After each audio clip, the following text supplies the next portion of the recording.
नमस्कार साथियों, स्वागत है आप सभी का आपके अपने YouTube channel Dhanraj short hand academy स्टन क्लासेस में। दोस्तों, आज का हमारा डिक्टेशन है रामधारी गुप्ता खंड 1 प्रतिलेखन संख्या 27 व 28, गति 80 शब्द प्रति मिनट। डिक्टेशन स्टार्ट होगी 5 सेकंड बाद।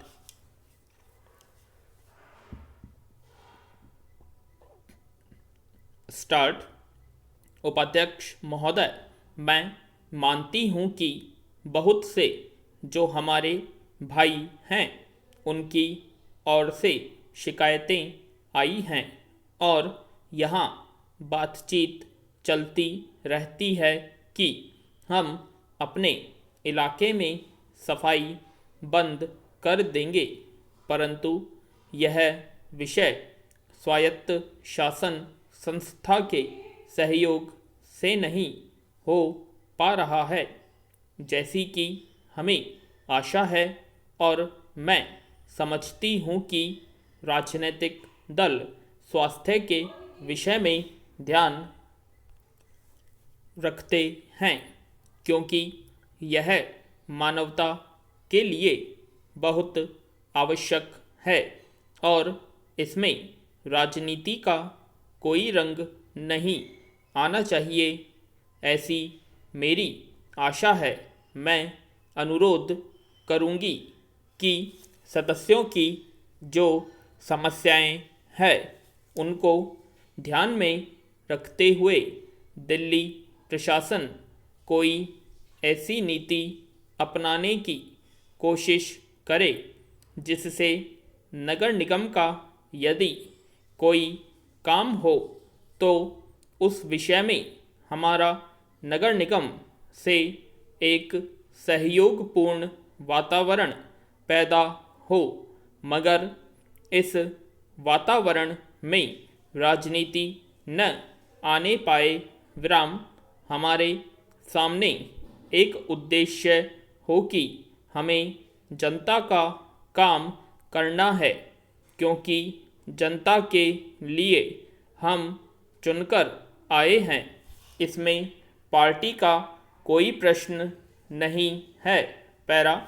दूसरी बात, मैं यह कहना चाहता हूँ कि अनाथ बच्चों के लिए जो इस बजट में प्रावधान किया गया है कि उनके लिए केंद्र बनाए जाएंगे, तो मैं समझती हूँ कि इन केंद्रों के साथ साथ बेसहारा महिलाओं के लिए जो कि समाज से तिरस्कृत हैं, ऐसी महिलाओं के लिए जगह जगह इस प्रकार के केंद्र खुलने चाहिए जहां उन्हें रोजगार सिखाया जाए और साथ ही साथ आर्थिक रूप से स्वतंत्र बनाने की तरफ भी प्रयत्न किया जाए।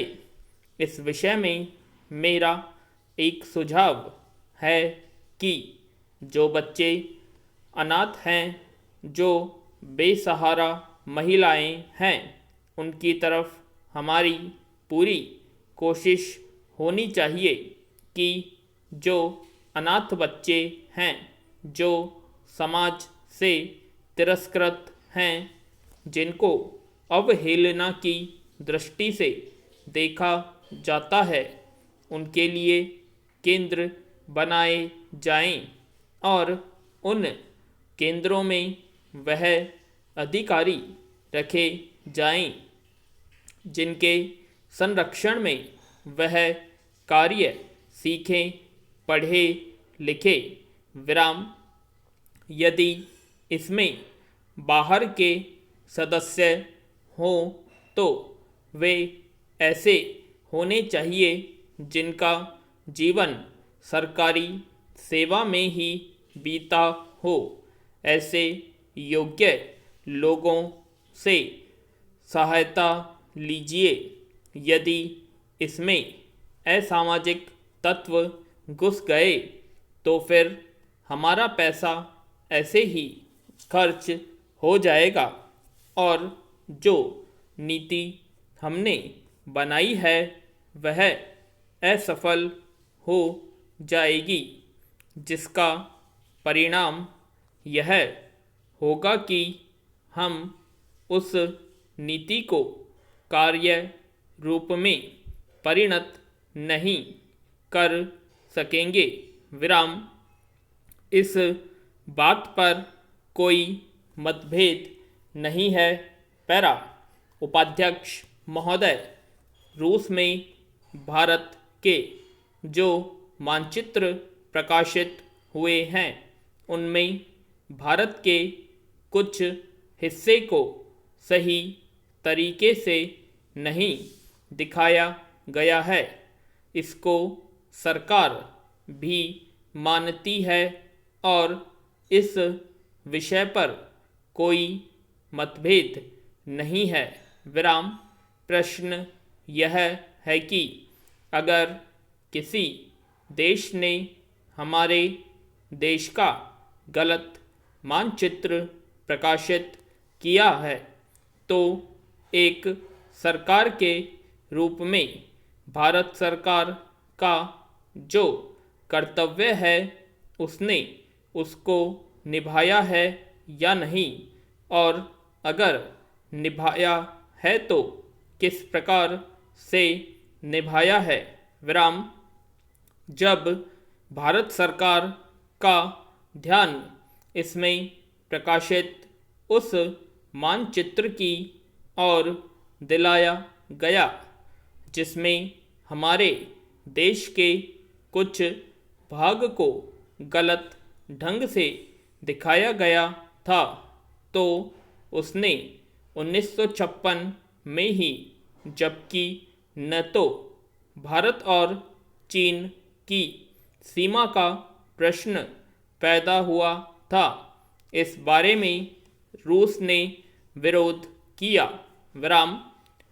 इसके बाद भारत सरकार ने लगातार 4 बार रूस सरकार से लिखित रूप से विरोध किया कि हमारे मानचित्र को ठीक से नहीं दिखाया गया है।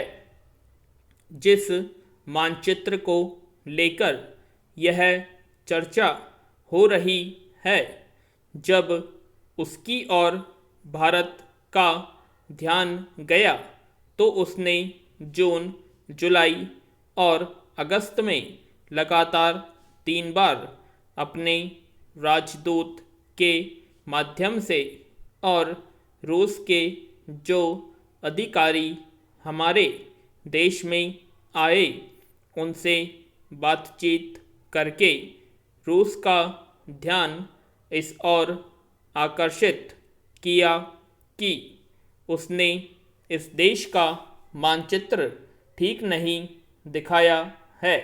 पैरा। प्रश्न यह है कि जिस मानचित्र के बारे में हम चर्चा कर रहे हैं उसके बारे में हमें चिंता होनी चाहिए या नहीं। मैं समझता हूँ कि अगर दुनिया का कोई भी देश हमारा मानचित्र सही ढंग से नहीं दिखाता है तो स्वाभाविक रूप से देश को उसके बारे में चिंता करनी चाहिए।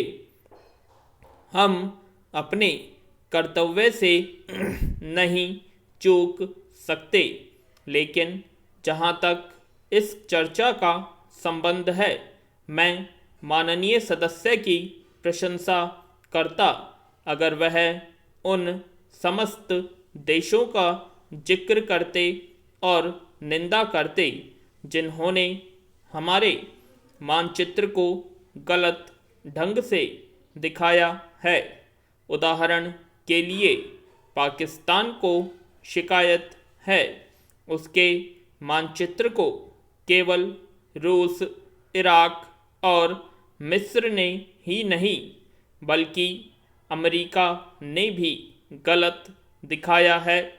जिस कश्मीर को हम भारत माता का ताज और मुकुट कहते आए हैं, जिसे हम कहते हैं कि वह धरती पर हमारा स्वर्ग है।